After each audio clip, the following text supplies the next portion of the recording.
भारतीय वेद तंत्रों के अध्ययन के पश्चात यह हमारे यथार्थ के जीवन में भी देखने को मिलता है कि प्राकृतिक अपना सौंदर्यीकरण कराने के लिए एवं आने वाले भविष्य के तहत व्यक्तियों को किस रूप में निर्धारित करना है, ऐसे पुत्रों का जन्म होते रहता है। इसी क्रमबद्धता में भाटापारा के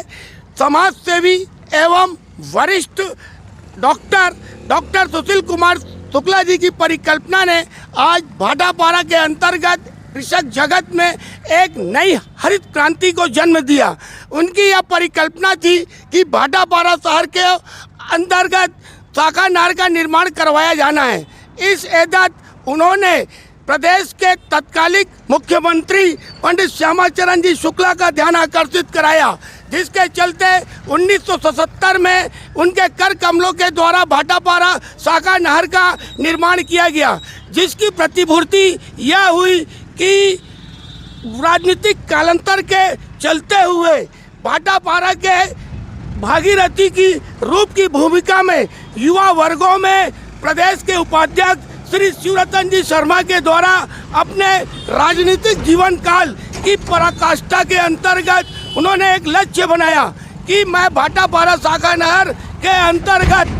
पानी ला के रहूँगा, जिसके चलते उनके द्वारा अथक प्रयासों के तहत भाटापारा शाखा नहर के अंतर्गत पानी अविरल धारा के रूप में प्रभावित हुआ। किंतु दुर्भाग्य का विषय यह रहा कि राजनीतिक कालांतर में भाटापारा शाखा नहर की ऑफिस ही यहाँ से उठा दी गई। इसका लाभ भाटापारा शाखा नहर के अंतर्गत उप नहर भाटापारा ग्राम से 5 किलोमीटर दूरी पर ग्राम बोरसी पटवारी हल्का नंबर 41, जहां पर लोगों ने आज की डेट में देख रेख न होने की वजह से अपने निजी निवास हेतु अतिक्रमण कर रहे हैं। इस संदर्भ में भाटापारा के तहसीलदार साहब के द्वारा कार्रवाई की गई। आइए आपको हम उनसे रूबरू कराते हैं कि उनके द्वारा किस प्रकार से कार्रवाई की गई है। भाटापारा के तहसीलदार साहब यशवंत राज जी, सर आपके द्वारा पटवारी हल्का नंबर 41 ग्राम बोरसी नहर पर जो अतिक्रमण हुए थे उस पर आपके द्वारा क्या कार्रवाई की गई? जैसे सूचना प्राप्त हुआ उस अतिक्रमण का, तो जो अतिक्रमणकारी उसको बुला के उनसे दस्तावेज मांगा गया, तो उनके द्वारा दस्तावेज बताने में अक्षमता प्रदर्शित की गई। तो अक्षमता होने पर उनको समझाया गया कि शासकीय ज़मीन है, इसमें अतिक्रमण नहीं कर सकते, तो आवेदक द्वारा बात को स्वीकार कर वर्तमान में निर्माण कार्य रोक दिया गया। सर भविष्य में और इस प्रकार की पुनरावृत्ति न हो, इस संदर्भ में आपके द्वारा किस प्रकार की योजना पारित रहेगी? जैसे सूचना प्राप्त होगा नियमानुसार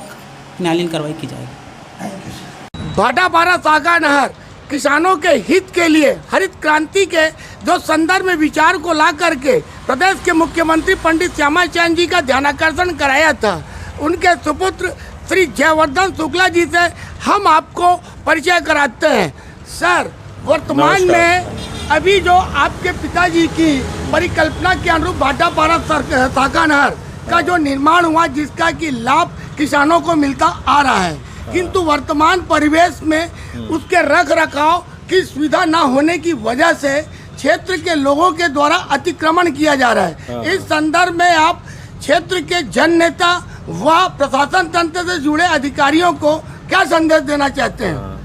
मैं ये चाहता हूँ कि जिस परिकल्पना जिस उद्देश्य से बनाई गई थी उसका प्रभाव अभी दिख रहा है, उसको अमली जामा पूर्णतः न पहनाने के कारण कि आज भूजल